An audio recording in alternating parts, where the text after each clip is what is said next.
You're listening to the Jim Richards Podcast from News Talk 1010. I want to talk to our friends in Markham again. You're going to take out a loan for almost $200 million, $162 million, but I like to round up. And you don't have any debt at all, City of Markham. And you're going to build an arena that possibly is going to be a white elephant. So I would like to hear from the residents of Markham. What is that? The Markham is the Unionville, the Thornhill, and Markham. About whether or not you're on board with that. We'll talk to Hockey Night in Canada's Elliot Friedman about whether or not they think the ploy will work. Now, to be fair, the developer and also the town of Markham are saying, you know what? We can make this work without a sports franchise. I don't know about that. Like, they think they can get concerts. Okay, you might be able to get concerts. Because quite frankly, you might be able to undersell the ACC. So, but I don't know how many people from Toronto are you going to get to go up there. Now, who knows? Maybe U2's come to town and they do one night at the GTA Center and one night at the ACC. So, here's the other thing. If there is a casino in Toronto, you want to talk about big concerts? Big concerts would probably go to that casino. The 10,000 seat. And there's no shortage of venues here in this city that don't get enough concerts already. I mean, the Ricoh Center or any number of different places. So fingers crossed for you, but I don't know if it's a great idea. How about the Markham people? What do you think? Because I think this was initially flown up the flagpole by saying, you know what, Markham? Huh? You know what? We're going to be able to do this with all private money. Councillor Jim Jones joins us right now, Markham Councillor.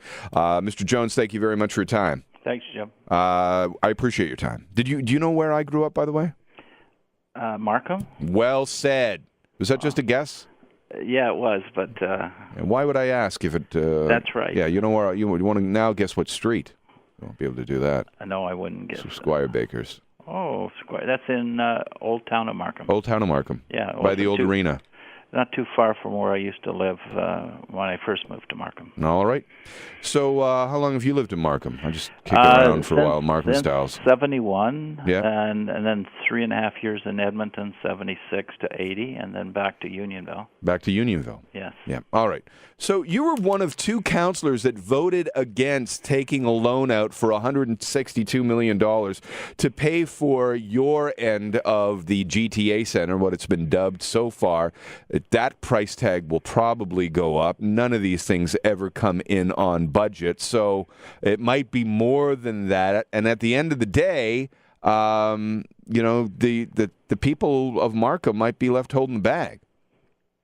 That's a possibility because what they're trying to do is now basically collect the bulk of it in Section 37 of the Municipal Act, where you can charge something for increased densities, and also this volunteer contribution, which they're putting on top of all the single-family condos and townhouses that are built.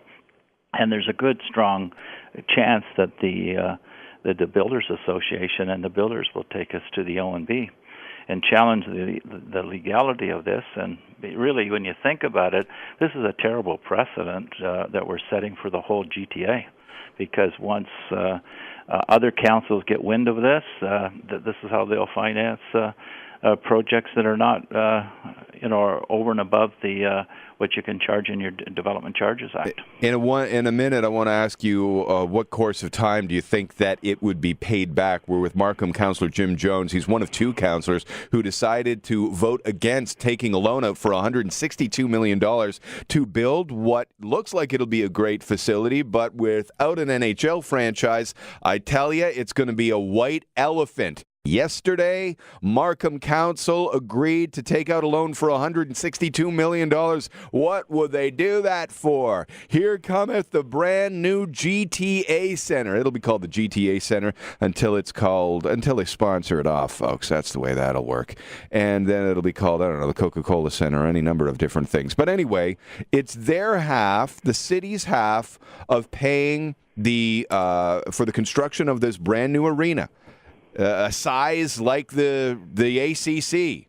but is it a sound investment for the people of Markham? People of Markham, what do you think of your elected officials? 416-872-1010. Star Talk is star 8255. Elliot Friedman of Hockey Night in Canada will weigh in on how wise he thinks this is. Markham Councillor Jim Jones is with us. Mr. Jones, how far out is it projected that you would be able to pay back that $162 million? They're amortizing it over 20 years. And so we're going to have to be able to raise through the various items that have been identified, but the bulk is voluntary contribution in Section 37.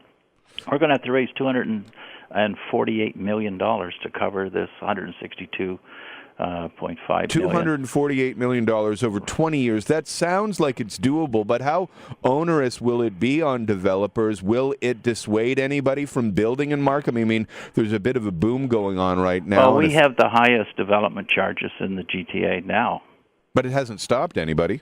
Well, I think some of the developers might pay the first go-around because they need allocation. Like we've always had a problem in the last 4 or 5 years of not enough sewer capacity, and that should come online within the next 2 years, and then there won't be any dependency of begging for sewer allocation, and then there's a good chance that even before then that they will consider taking this to the board and Can you tell us in the meetings that you had with town council about what would happen if there wasn't an NHL team, and how many of the councillors voted hoping and thinking that there was going to be a team? I guess the question is, if they knew there wasn't going to be a team, how many of them might have changed their votes?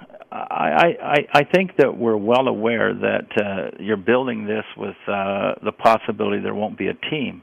But my take on the whole thing, this is professional hockey or professional sports, professional entertainment. This is a viable private sector investment. We should not be involved in subsidizing professionals. I would agree with that. Okay, and that's my take. I've been driving the Canadian Sports Institute, which we ultimately lost to Scarborough. I've got another one on the plate, and it's crazy. Amateur athletes that virtually get no help and support. I'm going to try, and I think I'm confident that we can do it with private sector money. This is a viable private sector venture, okay? And I think that if they think they can do it, why coming to us? I think this is not fair. We got Toronto, for example, on a condo is about 8,000 or 9,000 in development charges. We're already in excess of 30,000, and now you're going to put another 8,000 or 9,000 on that. And a team's going to Quebec City before one's going to Markham. That's bad news for people of Markham or people of the GTA, even the people of Toronto. But there's going to be a team in Quebec City before there is one in Markham. Mr. Jones, thank you very much for your time. Okay, thanks, Jim. Jim Jones, Markham councillor, one of two that voted against this idea of taking out a loan for $162,000.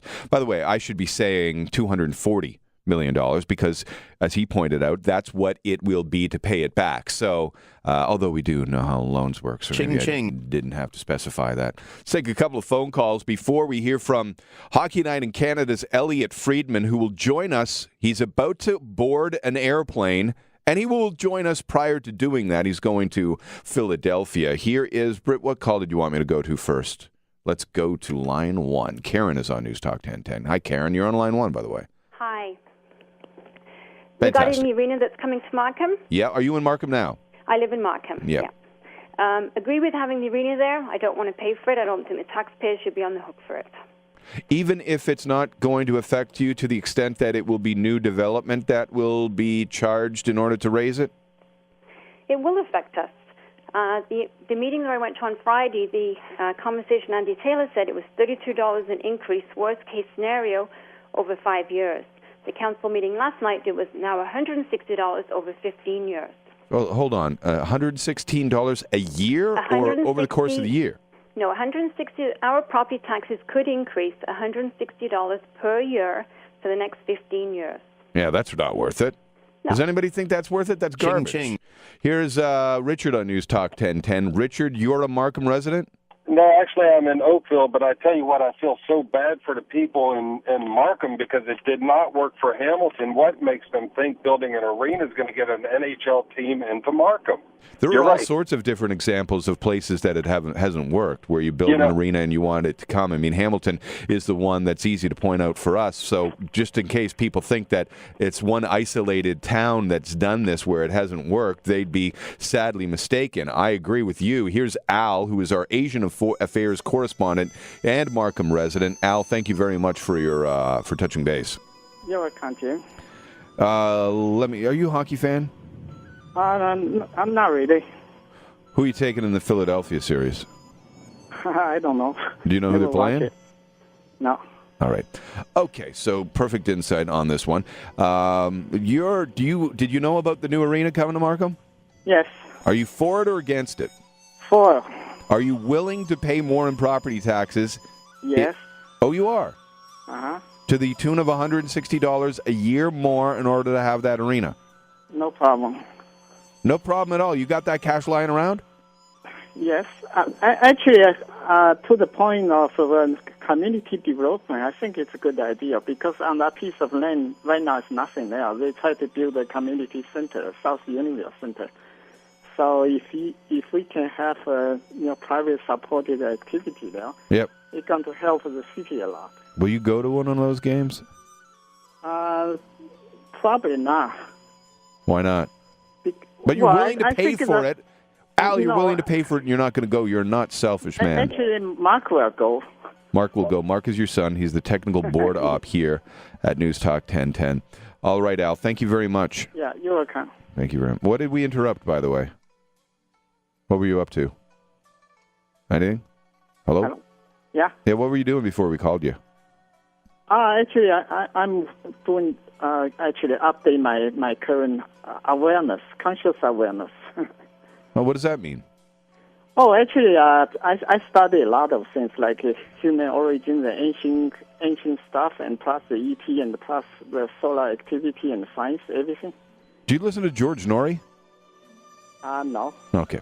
Al, thank you very much for your time. Okay. Bye-bye. Al Tang, our Asian correspondent and Markham resident, chiming in on whether or not he thinks it is a good idea. Finally, James, you're on News Talk 1010. You're not in the Markham area, but you have an example where you don't think it works.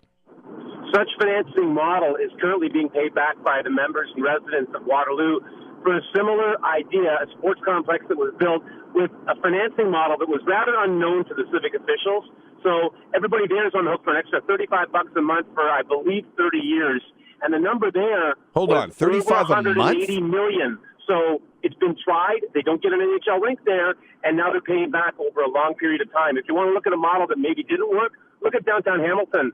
That one, they're still subsidizing, and there's no NHL rink there, NHL team playing there. So. Well said. Thank you very much, James. A lot of people did some great saying. Now, I promised Elliot Friedman would be on the show before to the bottom of the hour. Turns out that was a disastrous prediction.